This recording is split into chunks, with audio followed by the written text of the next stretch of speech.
We need each other. Community has a super important role to play when it comes to our mental health. Funnily enough, I keep on thinking about the TV show Community and how I watched that to give me some good laughs whenever I've been at like really low points. But that's not what I'm here to talk about today. Feeling a sense of community is what's known as a protective factor, which is something that helps keep us in a state of mental healthiness. Mental healthiness.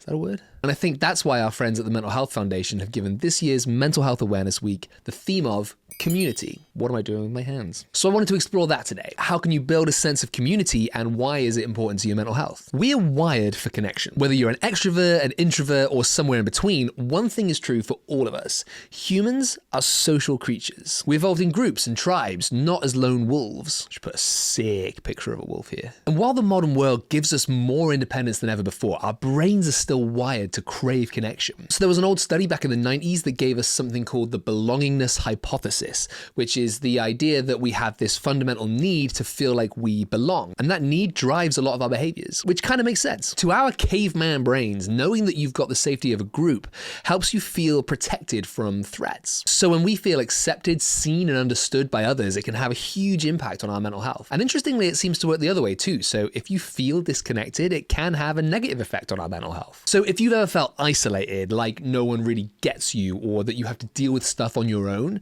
you're not alone in that, but that disconnection can take a toll. You know when you have like a physical illness, like a cold, and you don't want to go out and interact with others because you don't want to make them sick? And I mean, A, that is just a nice thing to do, but also B, it's our caveman brains trying to look out for the good of the whole tribe. But interestingly enough, our brains respond the same sort of way when we experience mental ill health too, which is partly why when you feel depressed, you're way more likely to isolate yourself away from others. But in reality, being connected with others and feeling that sense of belonging and community is what our brains need. So I guess my challenge to you is push yourself, reach out, spend time with the people that you love and who love you, and do your best to ignore that inner monologue that's trying to convince you that everyone hates you. Full disclosure, I'm still working on that myself. Ad break.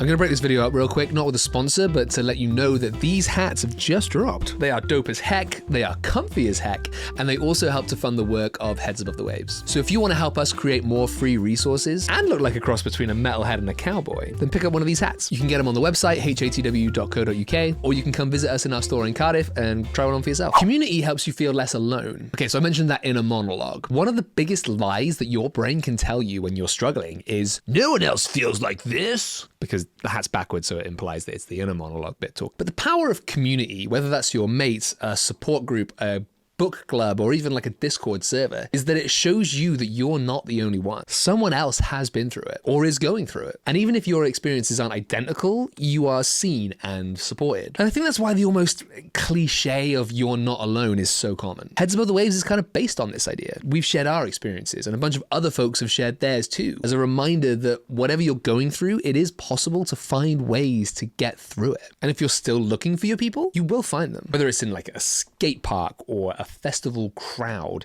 it could be in the comments section or in the head shop. Connection can happen in the most unexpected places. I think the secret is being confident enough to make that first move. Community gives you a reason to keep going. When everything feels heavy, just knowing that someone actually cares about you can be the thing that keeps you afloat. And what's wild is that showing up for someone else can be part of your own healing too. That's the thing. Community isn't just about receiving support. It's also about giving it. Checking in with a friend, asking the potentially awkward but important questions like, how are you really doing? Or even just sending someone that meme that tells them, I saw this and I thought of you. It all counts. In fact, studies show that acts of kindness and pro-social behavior, basically doing good things for others, are linked to reduced levels of anxiety and depression. So if you're struggling, sometimes the first step isn't just looking inward, it's about reaching out too. Shout out to the Mental Health Foundation for this piece about altruism. So what does community actually look like? Because let's be real, community isn't always just some group of people singing kumbaya around a campfire. It might just be one person you trust, or a space either online or in real life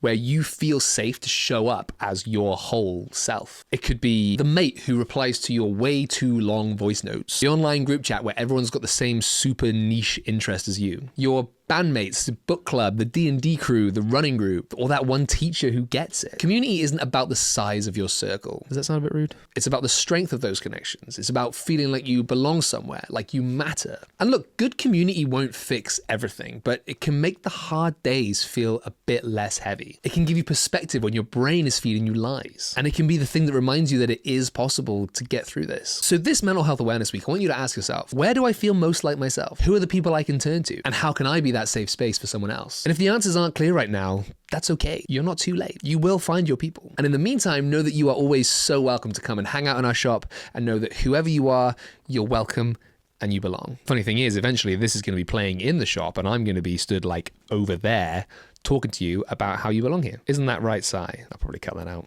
That's a silly way to end. How else should I end it?